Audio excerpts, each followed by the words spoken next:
Have you ever been surrounded by people and still felt an emptiness impossible to explain?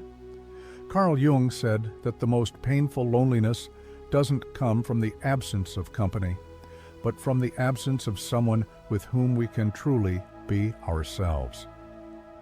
In this video, we'll explore Jung's powerful perspective on loneliness and how it connects with what's most authentic in you. There is a loneliness that no one sees. It doesn't depend on the presence of people, but on the silence surrounding our deepest truths. Jung said that true loneliness emerges when what matters most to our soul finds no mirror in others. It's like shouting underwater. You speak, but it reaches no one. You might have people around you, but if no one understands what you truly feel, then all you have is facade companionship. This loneliness is subtle.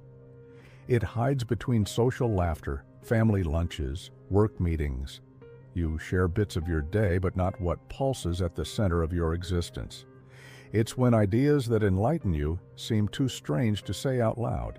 And so, you stay silent, not from lack of courage, but from lack of space where these ideas can breathe. This kind of silence weighs more than 1,000 unspoken words. And we're not talking about passing melancholy. This is inner exile.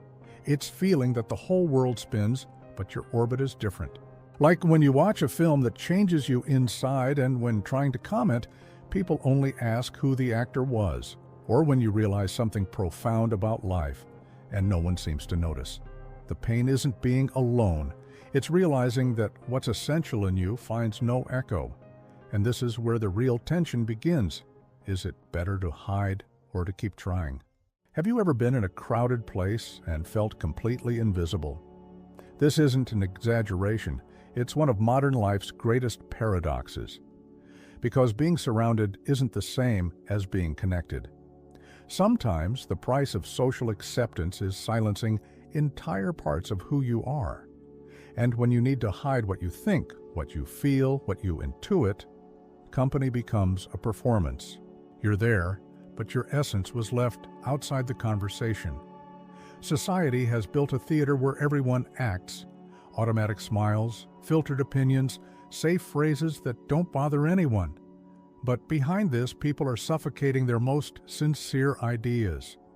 And that's where a disguised loneliness is born, one that nobody notices because you remain present, functional, even friendly. But inside, a void grows that even you can't quite explain. After all, if no one truly sees you, are you really there? This is the kind of loneliness that confuses even those who feel it, because there are voices around, messages on your phone, weekend invitations, but the soul knows. It knows when it's being ignored, and the body feels it in fatigue, anxiety, in the sensation of always performing. The cruelest part is that this scenario becomes routine, and the person starts to believe that's just how things are. But should what's normal really hurt so much? Carl Jung discovered early that seeing the world differently is a gift, but also a sentence. From a young age, he felt like a foreigner in his own home, not from lack of love, but from excess clarity. While other children played distractedly, Jung was trapped in deep thoughts, trying to understand why everything seemed so strange. Imagine a child observing the sky and feeling there's something there that nobody else sees, and nobody seems interested in looking either. This early perception marked him deeply. It was like living with two layers of reality, the visible one that everyone commented on, and the invisible one that only he seemed to notice. And how do you explain this to adults without seeming strange? Many of us, in fact, went through this in childhood without knowing what to call it. Maybe you asked questions that frightened adults, or had feelings that couldn't fit into words. When no one validates this depth, silence sets in, and it sets in early. The feeling of being too different, since childhood can shape everything. It creates an involuntary habit of hiding, of adjusting, even when it goes against your own nature. Jung didn't erase this difference, he studied it. But not everyone takes this path. Some spend their lives trying to be normal so they don't appear weird, and each forced attempt to fit in digs that gap a little deeper between what you feel and what you show. And you know what comes next? There comes a silent moment when the soul whispers, "I can't pretend anymore." And that's when the individuation process begins, that internal call to be who you really are, without filters, without roles, without apologizing for existing. But being authentic comes at a price. Because stepping out of the collective script is like turning on a flashlight in the middle of a dark theater. You become a target. And the natural instinct is to run back to the role everyone finds comfortable. But once you've seen the light, it's impossible to unsee it. When someone chooses to express themselves truthfully, the risk of loneliness increases. It's as if the world, accustomed to copies, doesn't know how to handle originality. Friendships may drift away, bonds reconfigure, looks change, and it hurts. But it also cleanses. Authenticity begins by filtering out what doesn't resonate. You might find yourself alone for a while, but this loneliness has a function: to prepare the ground for relationships that truly make sense. And there's no shortcut. It requires going through the discomfort. Want a practical example? When someone takes an unpopular opinion in a group, even respectfully, silence, discomfort, or even judgment usually follows. But sometimes a private message comes later saying, "I think the same way, but I didn't have the courage to speak up." Authenticity inspires, even if it seems frightening at first. And in this process, a new question arises.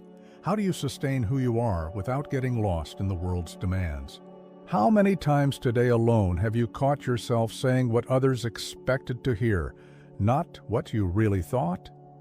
We learn early to wear masks, to function in the world, the good professional, the cool friend, the obedient child. But over time, these masks grow heavy. We keep smiling, but something inside grows cold, as if the soul were saying, "This isn't me." And the most curious part? Sometimes we don't even know who we are anymore from acting so much. The problem isn't wearing masks. Sometimes they're useful, protective, organizing. The problem is when the mask becomes identity. When each "I'm fine" swallows an "I'm tired," when each silent agreement kills a living thought. The person is still there, but disconnected from themselves. And this internal distance is the cradle of loneliness. Because there's no greater loneliness than being with others, without being with yourself. To notice this disconnection, a good exercise is to observe how many of your conversations are real. Do you say what you feel, or just what's expected? A practical tip: take time to write, with brutal honesty, what you really think about topics you tend to avoid. It could be about family, work, even friendship. When you truly hear yourself, you start to see the mask and understand how much it's been tiring you. And then gradually, an inevitable question arises. Is it possible to live without all this theater? Have you noticed how the world has never been so noisy and, at the same time, so silent? It seems contradictory, but that's exactly it. We live immersed in notifications, short videos, endless timelines. And yet, something is missing. We reply to messages, send emojis, like stories, but don't feel connection. And this creates a type of loneliness you can't see in the mirror, but that tightens your chest when the lights go out. It's that invisible epidemic that silently spreads, without fever, but with a void difficult to name. Studies show that a quarter of the adult population frequently feels lonely. It's not a lack of people, it's a lack of real presence. Can you remember the last time you had a conversation that transformed you? That made you genuinely laugh or reflect for days? These exchanges have become scarce. We distract ourselves too much and meet too little. And what was supposed to be connection, phones, networks, messages, has turned into noise. A noise that numbs the silence but doesn't fill it. The good news is that this can be reversed. Try meeting someone for coffee without looking at your phone. Make an unexpected call. ask something beyond, "How are you?" It might seem simple, even silly, but gestures like these begin to re-enchant human contact. And when you allow yourself to be fully present in a conversation, you start to notice something magical. Being with someone truly has an immense power to calm the soul. But then an old dilemma emerges. Is it worth showing yourself as you are? Or is it better to keep molding yourself? Not all silence is peace. Sometimes it's fear. Fear of speaking your mind, of showing who you are, of breaking the bubble of normal. And Jung knew this. He said that each individual is called to discover their own truth, but truth, when spoken in a world that expects masks, can sound like a shout.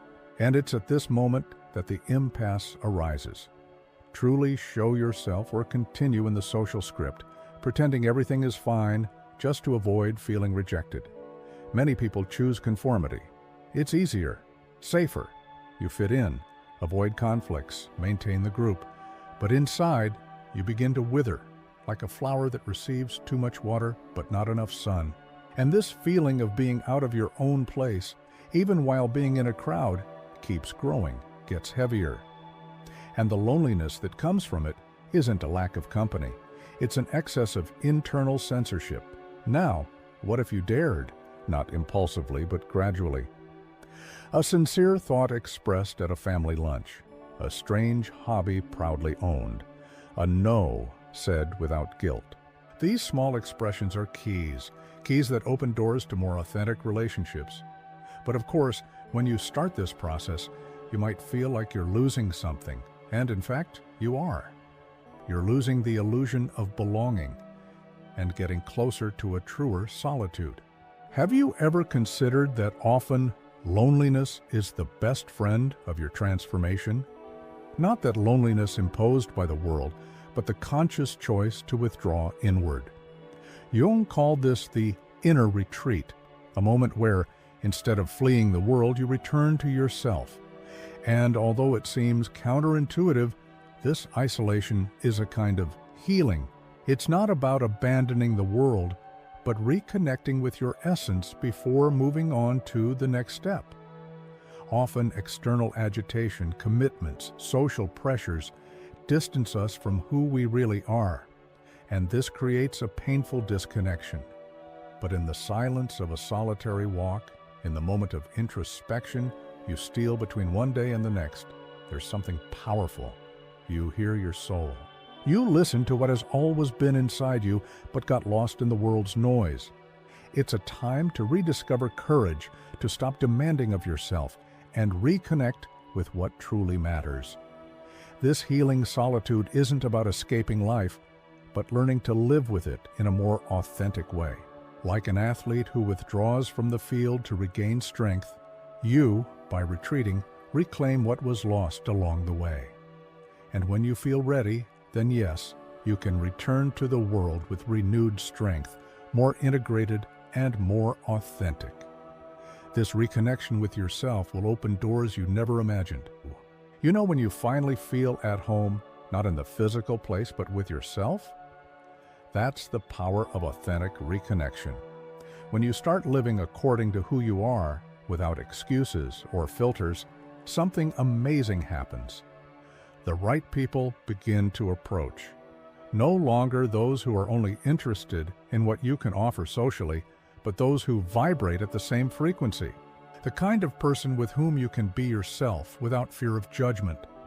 This process often begins with a simple yes to yourself. A yes to showing your true face, to expressing your thoughts without censorship, to not being afraid of being vulnerable.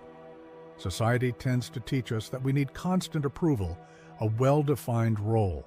But when you free yourself from this, you begin to realize that true connection doesn't come from social acceptance. It comes from the truth you express. And that's when loneliness begins to lose its power. It's no longer an immutable presence, but something you gradually dissolve.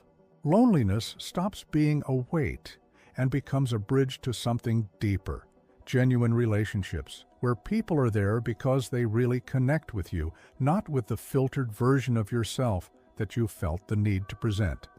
And, contrary to what many think, It's in this freedom that you find true companionship.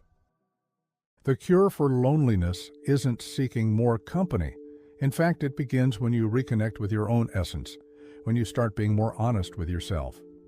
Sometimes it's something as simple as speaking a truth that was kept hidden, or sharing a vision you have but never dared to reveal. And as difficult as it may seem at first, each small gesture of authenticity creates a solid bridge that connects you with people who are vibrating at the same frequency. The key is not waiting for the perfect moment, but starting from where you are. It's not about changing overnight, but going little by little, integrating your truth into daily life.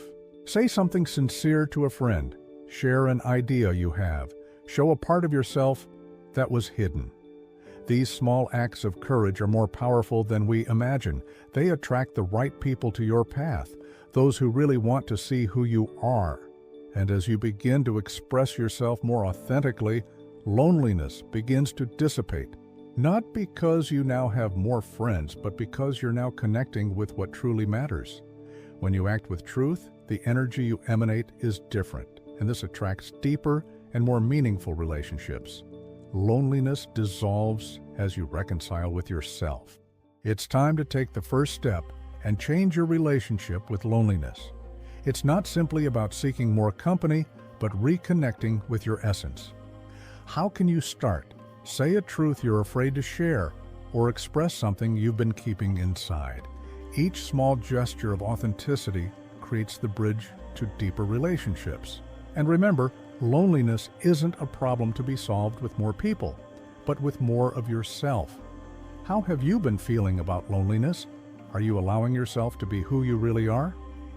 Leave a comment below. I want to know your opinion. And if you haven't subscribed to the channel yet, do it now. Turn on notifications to continue learning how to transform your life with Carl Jung, psychology, and other powerful teachings. Furthermore, if you're ready to take the next step in your journey of self-knowledge, don't miss the video that's appearing on screen. You'll be surprised by what's still to come.